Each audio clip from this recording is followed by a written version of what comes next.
very hot, the hottest day of the summer. It is one of the hottest day of the summer.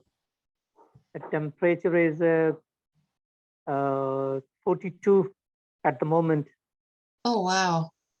Yeah. Hi, Dedra. How are you? Okay. I'm good. How are you? Hi, I'm Deirdre. good. Thank you. Liz? How are you today, Ramat? I'm fine, ma'am. How are you? I'm very good, very good. Welcome. Oh, thank you very much.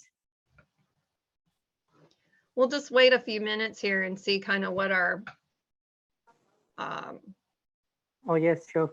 group looks like. Sounds good. So Ramat, what do you do when it is so hot outside? I stay indoors. You have air conditioning? Oh, yes. Good. I have managed a room which is air conditioned.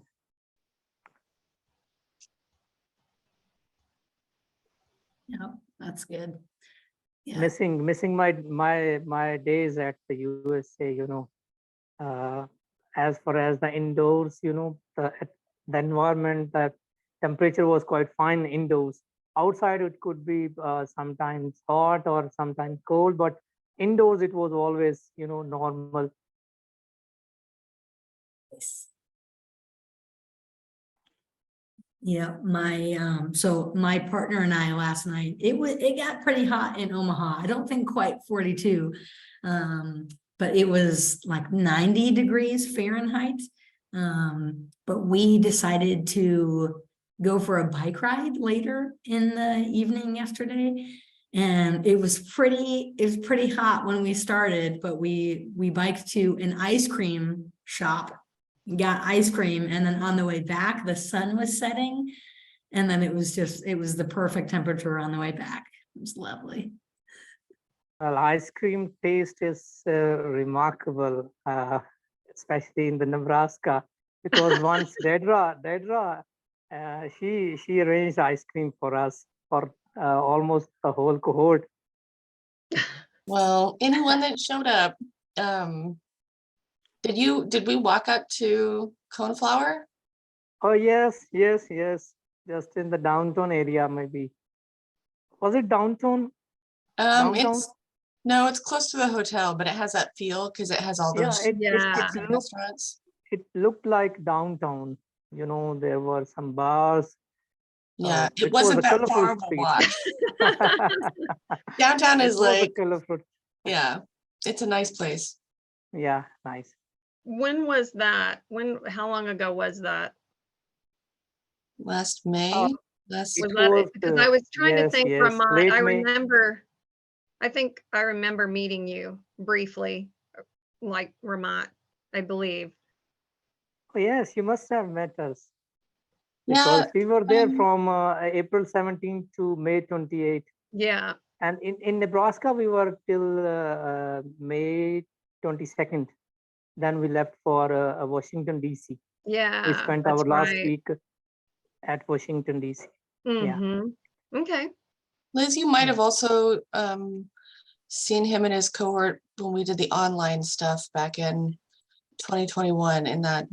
You know what, that may have been when it was, because I remember your name, Ramat. I mean, you look really familiar to me, so I'm not sure which piece it was. But you looked really familiar. So maybe it was the online piece. That's possible. Maybe. Mm-hmm. But Well, I'm glad to know you had a good time. I don't remember if we had some session with you. I don't remember. Mm-hmm. Mhm. Well, Liz did most of the leadership sessions that we did online. And I think I asked her to come back last spring to do kind Oh, of. Liz Bison. yes. Liz. Okay. Yes. Now I remember. Yes. I knew I recognized you because I was Yes, like, yes. oh yeah, because I mean, yeah, I remembered you from seeing your face. So welcome back. It's good to see you again. Oh, thank you very much, ma'am. Nice to meet you. Well, wonderful. Well, we are 5 minutes past, which isn't too bad. So we may still have some folks come in and show up. If they do, that's wonderful. If not, thank you all for being here. It's so nice to see your faces or see your names. So this webinar, connected with Illuno and just professional development for you, is focused on meaningful small talk. I'm so excited for you to meet and get to know Liz. I've gotten to do the same this morning, and she is absolutely lovely. So I cannot wait to learn more from her this morning. So Liz has a Master of Science in Negotiation and Conflict Resolution from Creighton University Law School. She's an affiliate with the Concord Center in Omaha and the Nebraska Mediation Center in Fremont. She specializes in small claims, in family group conferencing, and parenting plans. She's also on the board of directors at the Nebraska Mediation Association.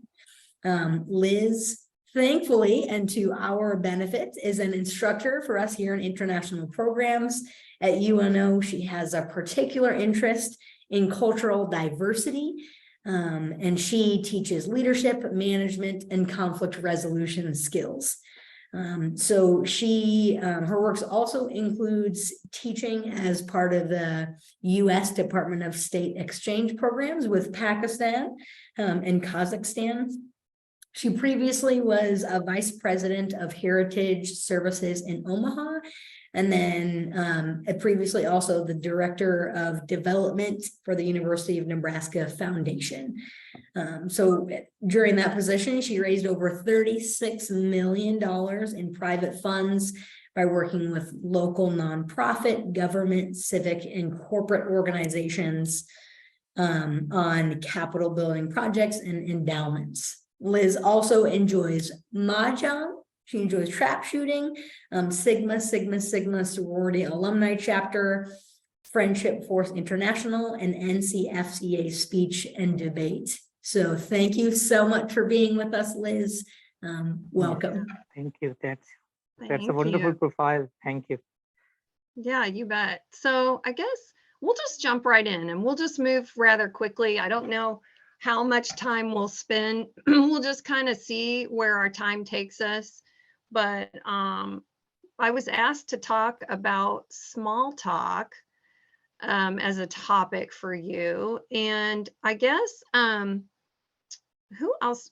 I guess I'll be asking you a couple of questions. So for anyone, anyone who maybe has their volume off, you're welcome to speak up. Also, you can send me a message in the chat box if you want to, if you have a specific question you want me to answer.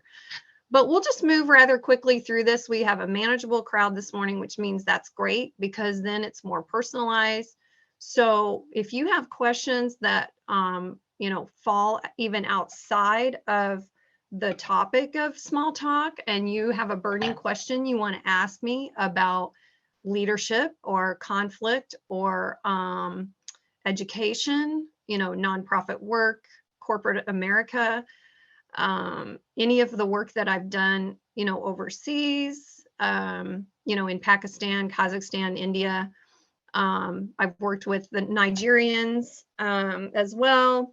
And then, of course, people from all over the world as part of the International Professional Development Program at UNO. So any questions you have, as well as if you want to get in touch with me, I don't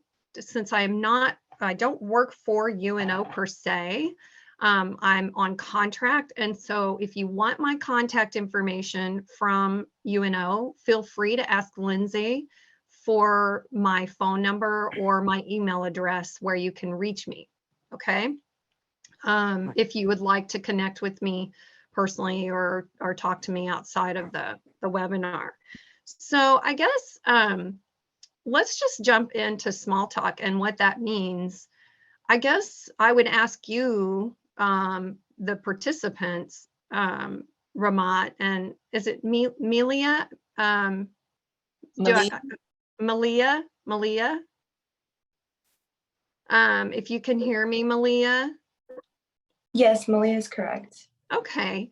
Well, welcome. And I guess I would ask you what small talk means to you, and why is it even important, and what does it mean? Because we've heard the phrase small talk all over the place. Oh, we engaged in small talk, or let's just have some small talk. But what does it mean to you, I guess? And is it important, I guess? That's what I would ask. So I think it is important for forming connections with people that you don't know as well. And I tend to kind of skip over the small talk and get to the deeper stuff right away. So Yeah. it's not something that I typically, I guess, engage in for too long, but I do think that it's important, especially in our culture and society, that, we like to be friendly and we want to be accommodating to others. So Mhm. I think that's for me where it is the most useful. Yeah. Yep. That's great. And what about you, Ramat? How do you feel about small talk, and is it important to Well, you? it is. I think it is very important, especially when you want to have a start. If you are at an unfamiliar place, you are, you have to interact with the unknown people. The small talk can be very useful because it would give you a start, and then later on you can build on it. So it is Hmm. very important. It gives us an opportunity for networking, Hmm. because Yeah. And I that, because yeah. we had a lot of small talks when we were at the UNO. Uh-huh. Yeah. Well, sure. When Especially you have events. one day, Miss Dedra, she assigned us a task of interviewing uh, the students of the Mhm. UNO. So it was Mhm. also like a sort of a small talk, I would say. Yeah. Yeah. Yeah. Well, you both hit on some important things. And I kind of, in my practices, I tend to have a philosophy that when you simplify things, sometimes that can be better. And I think that with regard to small talk, when you talk about connections with people, right, as well as that networking potential and it being very important, that is the very first piece out of three that I would say you hit the nail, the nail of the head right there in terms of the connection that you're trying to build with people. And why small talk is important. The reason it's important is exactly what Malia said, is that we're coming across people all the time now that we wouldn't have crossed paths with before, because the world is so diverse now. People are traveling more, people are going to other places, going to events more often to network with other people when they can. Plus, we have the ability to interact with a number of people through electronic means like Zoom now, where people can come in from all over the place. And what I found is that small talk, particularly with electronic mediums, can actually be helpful if you get a handle on that when you're making introductions. Because how many times have you been in a Zoom meeting or an electronic meeting where you have a manageable group and the host says, hey, let's walk around the group and introduce ourselves or say something about ourselves? Well, in effect, that is a form of small talk because it's an introduction of sorts. Um, and I think that is the piece, is that connecting piece. And what we talk about so often in society now is what divides us. We hear that a lot, right? On the news, we hear it all over the place talking about what our differences are. But what I feel is that small talk and building those connections with people is an opportunity for you to find common ground with somebody. It's a real opportunity, like you said, Ramat, on networking, because you have the chance to ask questions that maybe aren't as deep, but like Malia said, they lead you into a deeper conversation. And you begin to realize and identify people you might want to connect with down the road and maybe have a further discussion with. So that's where I think it becomes very important. And so keeping in line with that, there's really three, like I said, three important points that I'd make on small talk. And one of those is connection. And then I guess I would say to you, you know, how do you form that connection? What are the ways that you're making that connection with small talk, right? What are some of those things? Feel free to tell me. What do you think some of those things are that will build an immediate connection? When you say hello to somebody for small talk, right away, there are a few things, right, that will jump out. And then, of course, there are some things that you can do to grab the attention and hold it for a short period of time as well. Do you either of you have a comment on that? What do you think builds that connection right away when you engage in small talk? And by the way, engagement is the key. That's what we're really seeking, is that engagement with someone else. What are some things that grab that connection for you right away when you meet someone maybe you don't know as well? And by the way, small talk is often people we don't know, yes, but it's also people that maybe we reconnect with that we haven't seen in several years. Just like if I'm teaching a class 3 years ago, and then all of a sudden a face pops up again that I recognize, but I can't quite remember where from or how I engaged with that person the first time, then I'm looking for an opportunity to reconnect through small talk. You know, what have you been up to the last few years, things like that. But my question is on connection. What things do you think reach out and build that connection right away with someone? What things do that?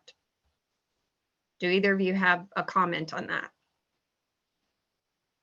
I think It's yeah, okay, go ahead. Nope. Go ahead, Ramat. I Go think ahead. Melia wants to say something.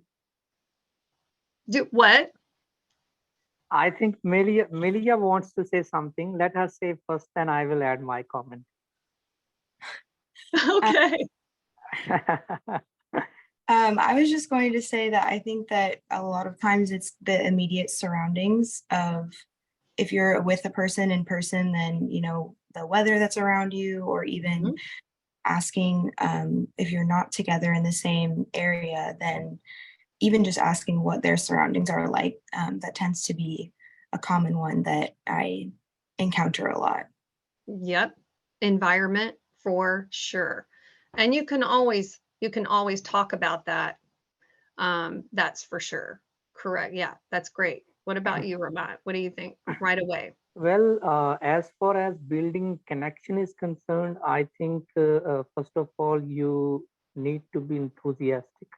You should really have that, thing in your mind that you want to connect with the person in front of you.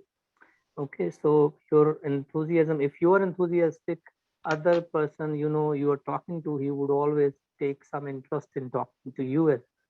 So Mhm. number one thing is you must be enthusiastic.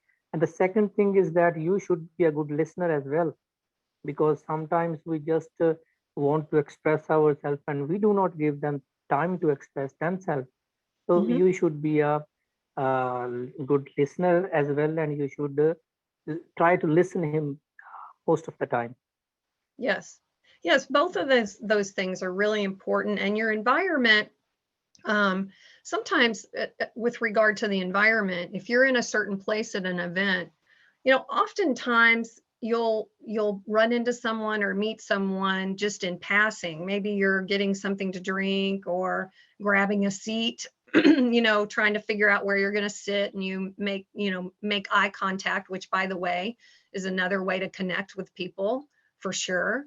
But you're looking at that environment and what's going to make you comfortable, and sort of looking around you and gravitating towards people who might want to sit in the same area you sit in, or meaning I sit at the front or I sit at the back, or I tend to, you know, or when you're up getting food, you tend to gravitate towards a certain soft drink or water or tea or coffee. Things that simple are actually ways that you connect with people and can turn that into even small talk, right? Because you have something you acknowledge you have in common. And that makes it very easy. A lot of times, with regard to the weather, we say, oh, you're from the Midwest, so you totally get what we're dealing with right now. And it can be as simple as that. But yes, that's critical. And then the attitude piece is probably in anything you do. When I teach leadership and some of my other classes with conflict, I want you to know that attitude in anything that you do is oftentimes way more important than your aptitude. So, I mean, attitude can make or break a person in the way that they approach any situation. And that's really because the attitude is the easiest and foremost way to stereotype. We're all guilty of that, where we meet someone and immediately think, oh, that person's warm, or that person's not warm, or I like the way they look, or, things like that. So yes, those are both really critical things. The other things I would say that are important on that initial attraction piece, connection piece, our body language. How are you standing? When you're walking and approaching people. If you have, oftentimes you might have something in your hands, where you're carrying a book or you're carrying a program or something like that.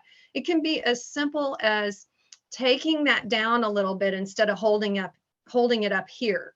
Meaning, I'm going to drop that down just a little bit so that person can actually see my face and my profile the best that they can. The same thing would hold true when you're in an electronic medium on Zoom or something like that, where you're sitting here and you tend to pay attention. If you notice, if I move in closer to the screen, then people tend to maybe pay attention a little bit more, or maybe you feel like it's more interesting, or they're more interested in you when they can see a bigger part of your face.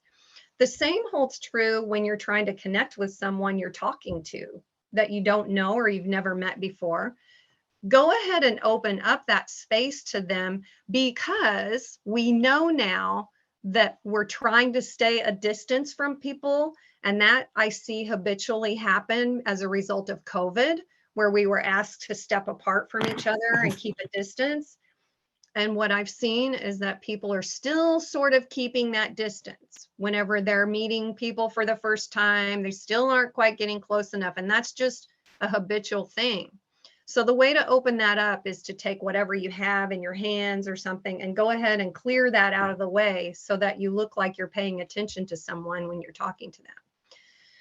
Then also, as I mentioned, the eye contact is a given. We all know that. But also too, the tone of your voice, the pace at which you speak, the volume that you use, those are all important things when you're engaging in small talk with someone that can really get their attention, because what you're after is building an interest and making someone feel like you're interested in them. So a couple of things I'll give you, a couple of tips here, and then we can move to the next piece. So connection, yes. Number one, connection. Some of the things that you can practice, a couple of tips that you can take with you when you meet someone on the connection piece. Repeat someone's name.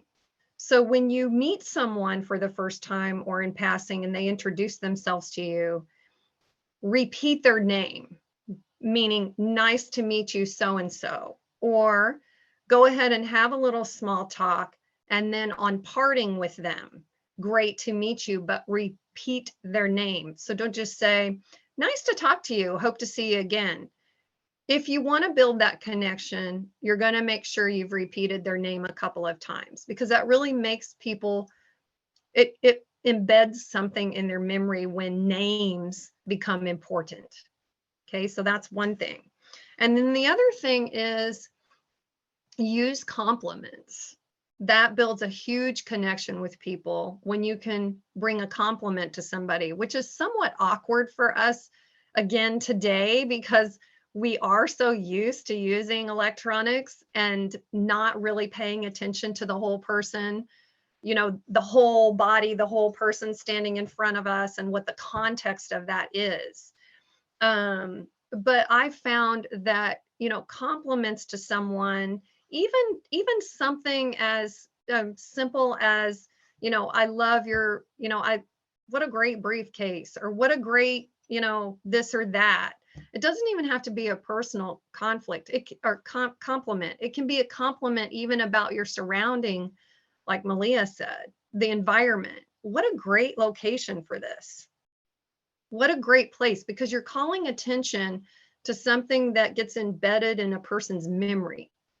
And that's how you build that connection. And by the way, that's important for networking also. And because really small talk and networking are kind of go hand in hand. It's just that small talk's more of a chance meeting with people in a very short period of time. So though that would be the two things I would give you tip wise on the connection piece. So let's move on. Oh, by the way, I want to tell you that this has been proven over and over again, and I call attention to this in my leadership classes all the time when I talk about networking.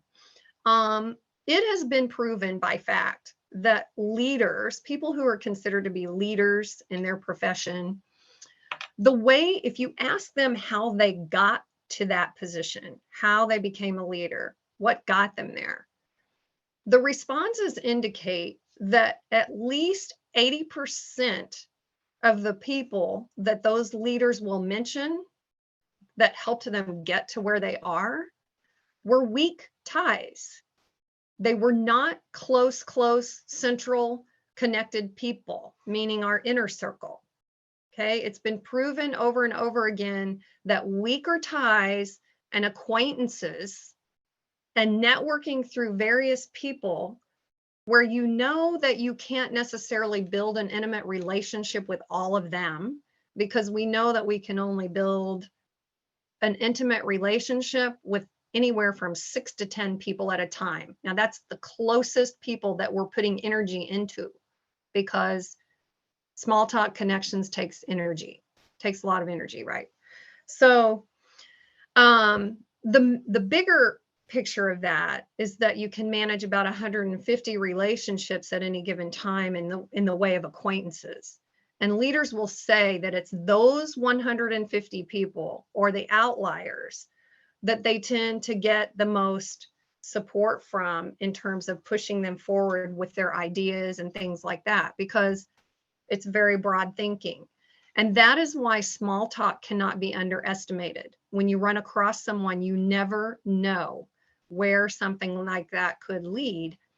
And you take the initiative to build on the connection if you feel that it's something right for you, right? That's, sometimes we exchange business cards. Sometimes, can I get your number, email address, QR codes now on your phone so that people can connect with you through social media and just, scan my QR code, things like that.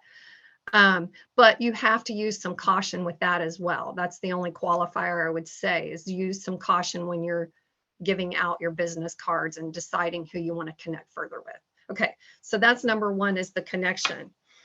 The second thing that I think is important about this small talk is, being concise, being very clear, and having really thought about in advance when you go to an event, you're thinking about what is this audience like? What is this event about? Now, if you're just in the airport and you're crossing paths with someone, you're still kind of thinking in the back of your mind when you sit down next to someone in a seat, right? On the plane or in the airport, you can usually tell from body language if someone wants to strike up a conversation with you and have small talk. It's usually pretty obvious if someone doesn't want to engage.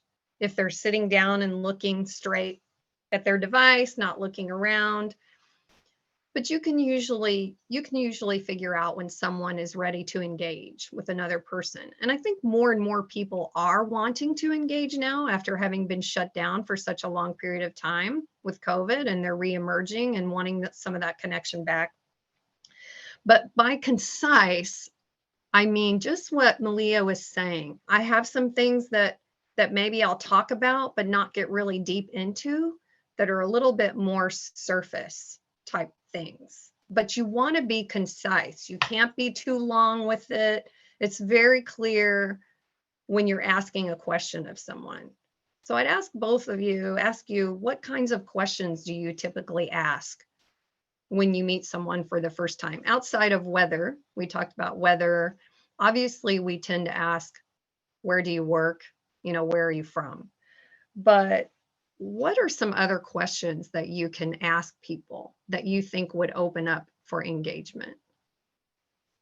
Well, I can ask about the habits, maybe the sports that we both like, Mhm. or I can ask about the arts. Yes, yeah.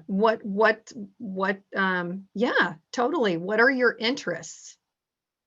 What Mm, interests do you have? And yes. what did you say, Lindsay? What did you say in the chat there? I'm sorry, I missed it. Yeah, I wrote, I like to ask, what's good in your life these days? I love that. I love that. And how often do we say to somebody, how you doing today? And someone says, oh, I'm doing okay. Doing okay. Oftentimes when somebody responds to me and says, great, and displays that attitude that Ramat was talking about, or some responds, well, I did this, this, and this today, so it's a pretty good day, and actually give some information as to why it's a good day, that's where you're building the connection. When you give information, because it sparks interest. What about you, I think Malia? What do you think I about? would like to add one thing. I Oh, think sure. we should include maximum open-ended questions that the other person may express fully. Yes, that's a very good point. Open-ended questions and Yeah, giving time to respond for yeah, sure. And we yeah. all know have heard that rule about asking open-ended questions to drive a conversation, because then you pick up additional information that you can build on, to draw that longer conversation out, for sure. And it is about generating interest. Yes. And again, I'm tying some of this back to some of this small talk. I'm just naturally tying a little bit back to my leadership teaching, because they kind of go hand in hand. And when you talk about interests of people, that is very different than someone's position. So if I introduce myself to someone and tell them, for example, in my bio that Lindsay read, if I'm introducing myself to someone and tell them I'm vice president of Heritage Services back in that job, that's really not necessarily appealing to that person's interests or mine, because that's very positional in nature. That's my position on something. Whereas if I introduce myself to somebody and say, oh, and they say, what do you do? And I, instead of saying, well, I'm vice president of Heritage Services, I might say, well, I raise money for the College of Public Affairs and Community Service, and try to implement, scholarships for students, and really give a piece of information that appeals more to what your true interest is, thereby communicating my interest is education. So maybe I have an interest in education, or something of that like. So that's why it's so critical, to build on that interest. And in doing so, if you are going to an event, when I mean concise, that also means that you know something about the event you're going to, and maybe something about the people who are going to attend that event. For example, UNO hosts the ambassadors every fall on campus. For the international programs is involved in that, obviously. But if you're going to attend the ambassadors event in the fall, then obviously you're going to try to look up and find out who are the ambassadors who are coming to that event and what's their background. Because some ambassadors have background in military, some ambassadors have background in, nonprofit work, Peace Corps, things like that, that appeal to various interests that people have. And if you were going to walk up and make small talk with an ambassador, you would want to know something about that and know something about the person. So that's the other piece that I would say is really important when we talk about being concise. That really has more to do with your insight and the research that you're doing. And by the way, that holds true for networking, for sure.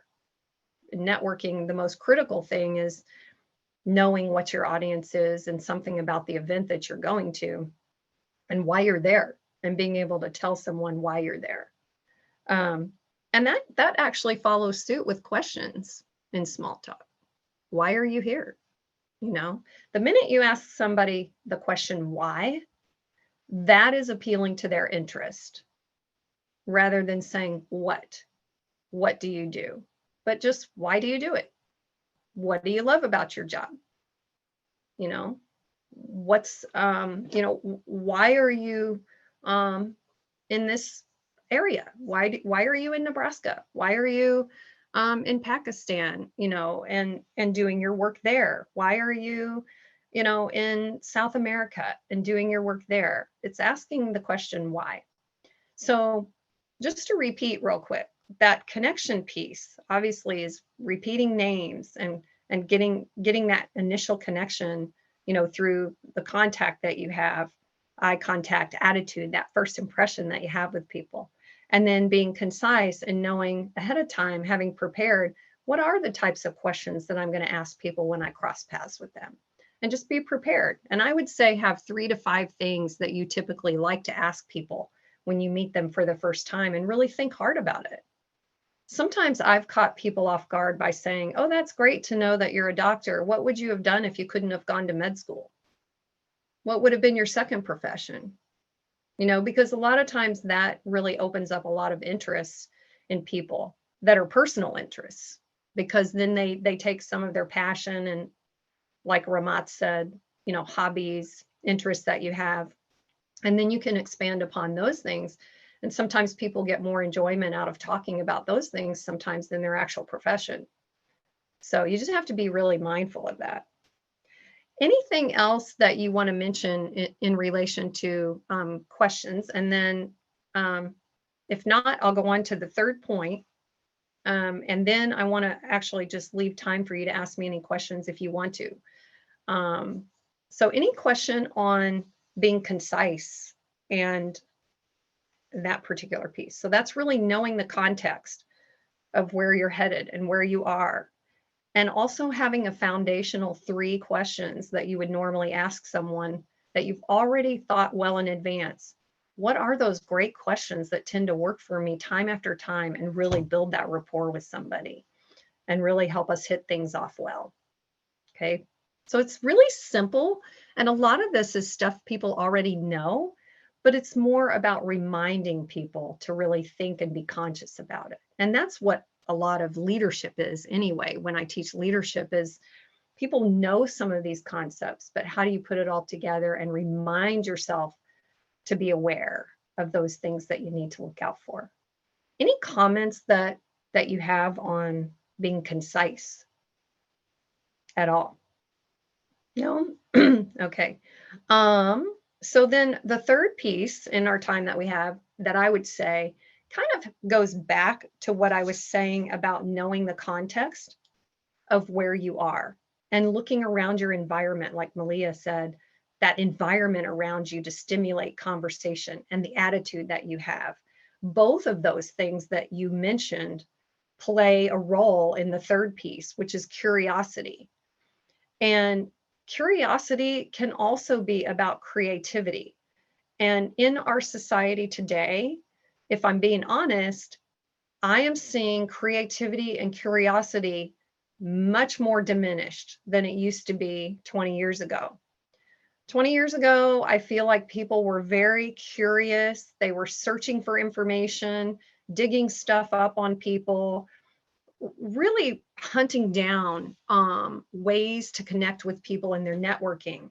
It's become a little bit more lax because of electronic mediums, meaning emails and text messages and things like this that make it very easy to ping someone. The challenge with that is that does not necessarily fuel an interest in somebody being connected, because in order to do that, you have to really feel something to build that connection.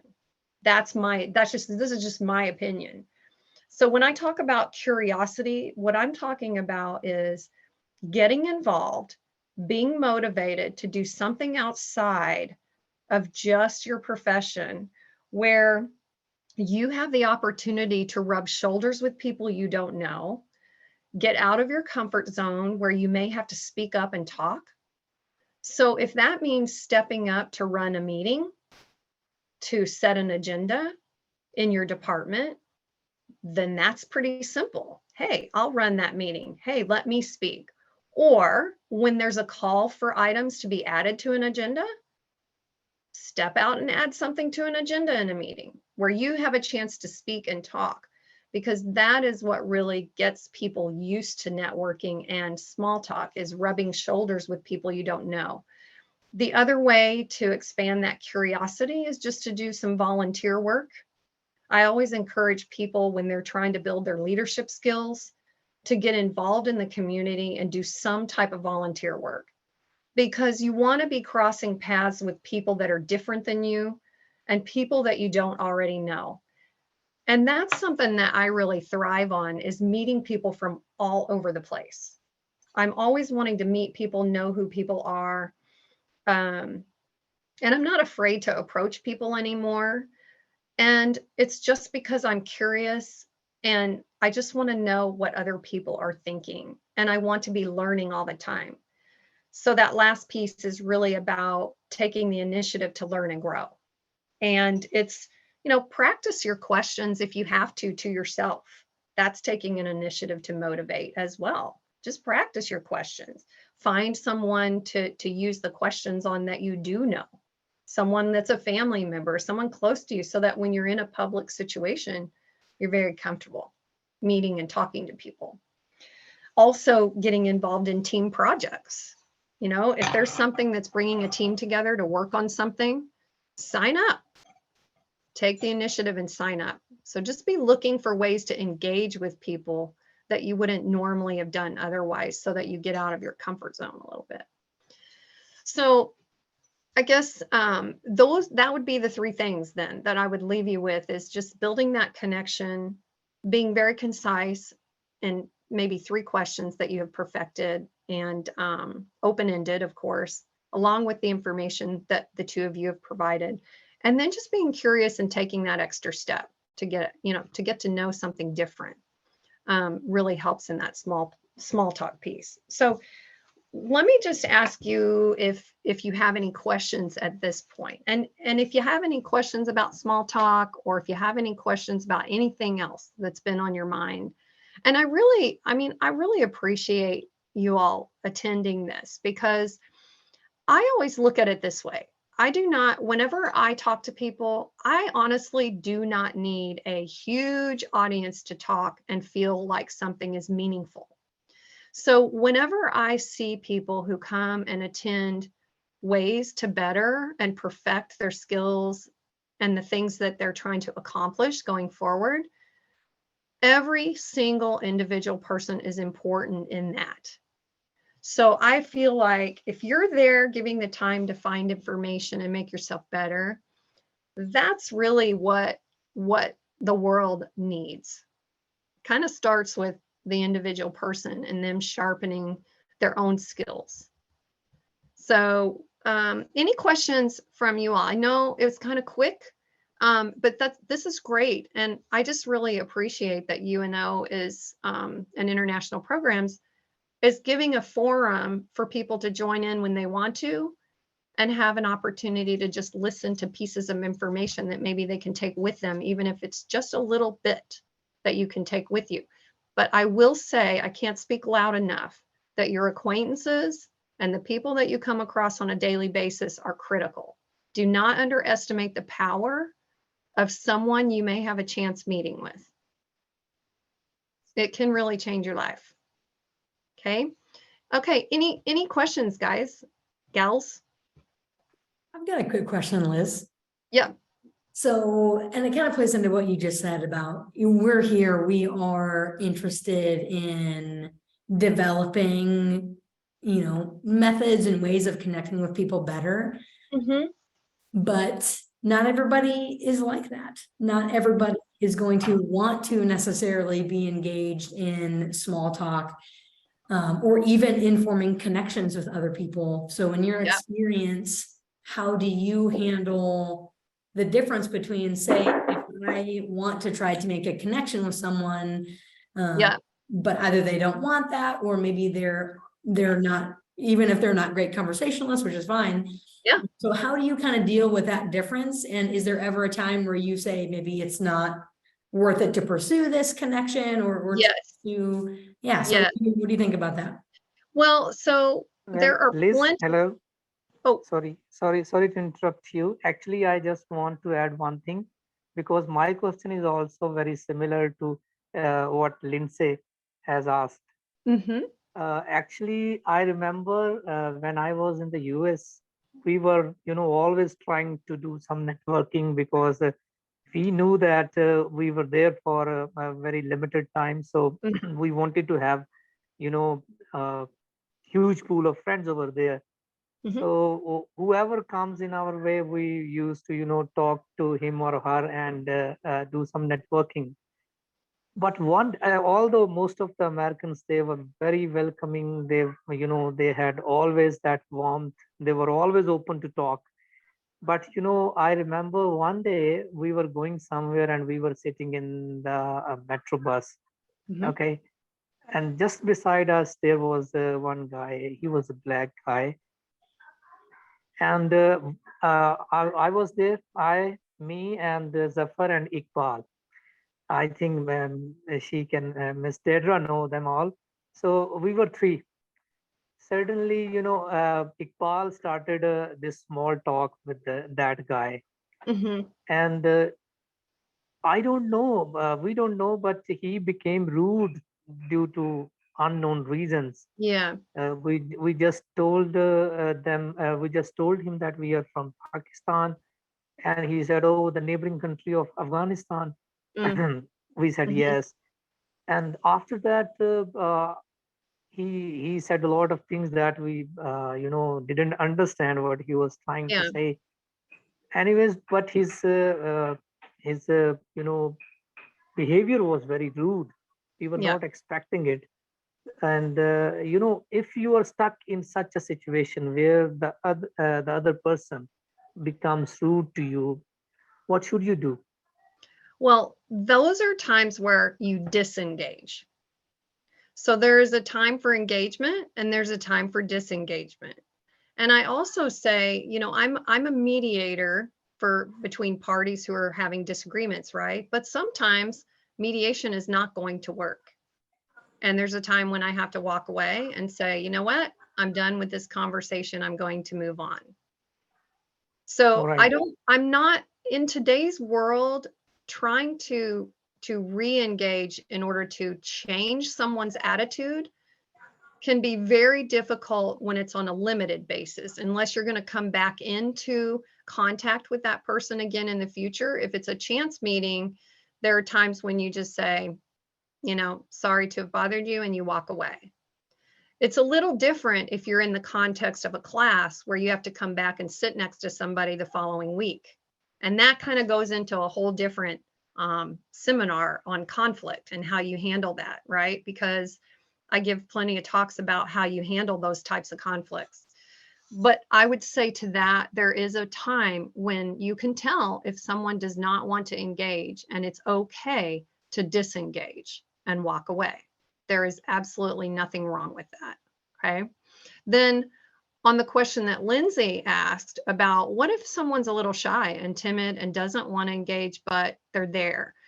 I have some tips that I give to people who tend to be that way, because I have a sibling that is very much like that doesn't want to go and be in a public forum, doesn't want to do public speaking, doesn't really particularly like events, Deirdre. Those type people like that can still be engaging by going to those events. And what I do is I tell them to take a notepad and a pen with them and start gaining information and listening to things that are interesting around them. And that's why the environment is so critical too, because you want to be able to make note of the things that do interest you about that environment or about what you're surrounding yourself with, and then act on it later. I mean, you can always go back and contact people that maybe you saw that said something interesting. Just make sure you write down something that they said or some type of a personal connection that you can recall to those people. I have had people that I've come across many times that I haven't face-to-face talked to, but I wrote down something I overheard them say, or they were actually in a setting where they were talking or in a group, but I didn't have a chance to speak to them directly. And then I would just immediately follow up with them and repeat back what I knew. But that's a matter of time where you have to catch that very quickly. So if you're someone who doesn't want to engage, but you want to build the connection, then you're out looking, observing, watching, writing down things that you notice, and then you're acting on that right away when you get back, so that that connection, that the ability to connect there, it's still there. And that's where social media and electronics are a good thing, because there's a lot of people that are perfectly comfortable talking online, but they just don't want to be in person, face to face, visiting. So that's a very valid question. And how do you get around that? And there again, the other thing I would say for people that want to engage but don't know how or are worried about it, that is where volunteer work and community service, those types of things come into play. Because those are non-threatening, low expectations. When people are just grateful to have you in their presence, that could be very simple. And that doesn't even have to be organized when we talk about service to others. But that is one way that I tell people who are very skittish about being in public and engaging, going to parties, going to events, things like that. Get involved in your community and do something, you know, even if it's in your neighborhood, because that does help you gain information. It's all about getting information to better yourself and where you want to go. So I don't know if that's a legitimate answer, a good enough answer, but a lot of that comes into play when we talk about conflict and leadership and how to, you know, how to get around difficult people, how to bring yourself out of your shell, things like that. Well, I know that I'm always very good at it, but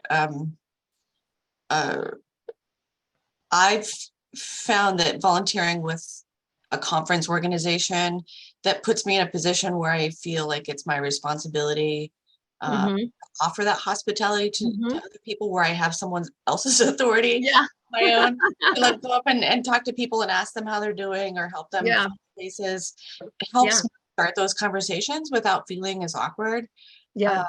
Or more people are likely to come up to me. And I also sort of set myself maybe 2 small goals, but small goals, so that when I do go and to these large places and I feel very overwhelmed, that like I just have a goal of meeting 2 or 3 people, and one of them is always the person I sit next to at something. And there are always 2 people on either side by preference, so I can, you know, if one person doesn't want to engage or they're clearly very busy. But I guess, Liz, you had said something earlier about, go ahead. Oh, Deirdre, real quick. Well, I don't want you to lose your thought, but real quick, that's where your environment comes into play. Like Malia was saying, go pick a chair or pick a place where you think you're going to have a backup, or, you know, scan where you want to be. I also tended to sit in the front and get there early, because a lot of times if you're just sitting there doing nothing, it's easier to have small talk, because most people are a little bit bored. So unless they're clearly working on something that they need to get done, it's easier to have conversations. And the people that were more engaged with the conference topic or whatever it was, were more likely to sit up front. And so and people like me are usually likely to sit in the back. And so they it was just easier for me to kind of find people that were going to be a little bit engaging. And if you're going back to a reoccurring thing, so in my management classes at UNO, I would not let people sit in the same chair twice. So in my management class, they would come in and it'd be, you're sitting this way today, you can't sit that way tomorrow. You got to sit somewhere else. And then, you know, I'd have them change the tables around each week. So each person gets a chance to move the tables and design the room however you want.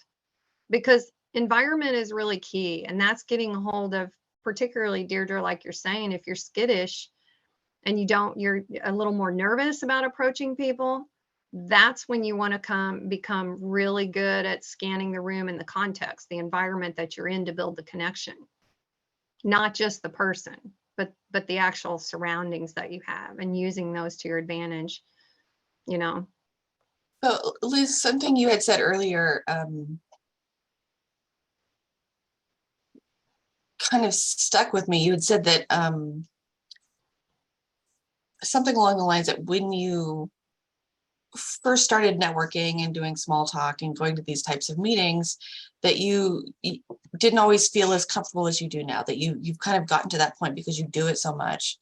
And let me just say that my 20-year-old self would have been pretty astounded to know that just extroverted people don't also need practice and have some anxiety about those engagements. And I guess I kind of wonder how much did you have to practice and just kind of do these things and think about it, and maybe very specifically practice some of those things.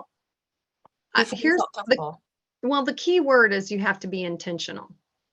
The key word is being intentional in the things that we do, you know, and what it is we're seeking to better ourselves with. And for me, you know, the way that I realized that I like to meet a wide variety of people, I like to kind of be all over the place, that type of thing. But in the initial stages, it wasn't as easy for me to go into a room if I felt like I didn't know someone. And so what I tended to do was always find someone to go with me.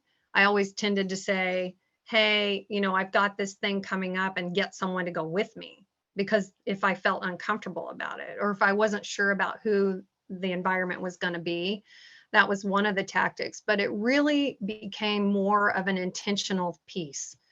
I've got to master this. I've got to do this. But I traveled a lot, and that helped a ton because I was just in a lot of different environments all the time. And by traveling, I guess I would say that doesn't really mean you have to go out of your city.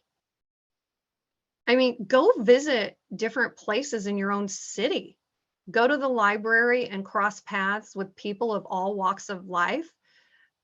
Spend some time in public places that are not threatening so that you learn how to engage with people and, you know, observe and really be mindful of the environments. You know, go to the park, go where there's public presence there. And you actually have to walk past someone and decide if you're going to say hello. And that's kind of where I used to start just by, okay, I'm going to just say hello to people when I'm out for my walk. Because we tend to just walk straight ahead. We're listening to our AirPods, things like that. I just feel like people have to be very intentional about building these relationships. And I will say it's not easy to network. It takes 25 contacts in networking, at least 25 contacts for every one contact that you may have a repeat conversation with, that you may actually strike a connection with. So if you're not intentional about it, you will not get there. Because it's a numbers game, and it's just the way that humans interact, and it's how it gets embedded in your memory to strike up that connection. How am I building the pathways? That's why name is important. When I saw Ramat's name, I'm like, I know that name. Now, yes, there's a lot of people named Ramat, but I also had the face to go along with it. So, you know, it's just, how are you going to intentionally take strides towards building this rapport? And small talk's the best way, because then you can walk away. You'd much rather test that out on people in just 2 or 3 minute increments than having to be put in a situation where you're part of a group and have to talk for 20 minutes. So you just have to really start small. Yeah. Well, thank Anyway, you. I hope this has been helpful. And if like I said, if anybody ever wants to reach out, you know how you can get in touch with me. And I mean, I just wish you all the very, very, very best. Thank you so much, Liz, for coming and sharing your experience. Yeah, it's great good, to have good you. to see you. Really good to see you. And nice to meet you, Lindsay. Nice to meet you, Malia and Ramat. Good to see you again. If I can be Thank helpful you. to you, Thank- don't Thank you, Liz. hesitate. It was a wonderful session. Thank you Yeah, so much. don't hesitate, you all, to reach out to me if you need some help.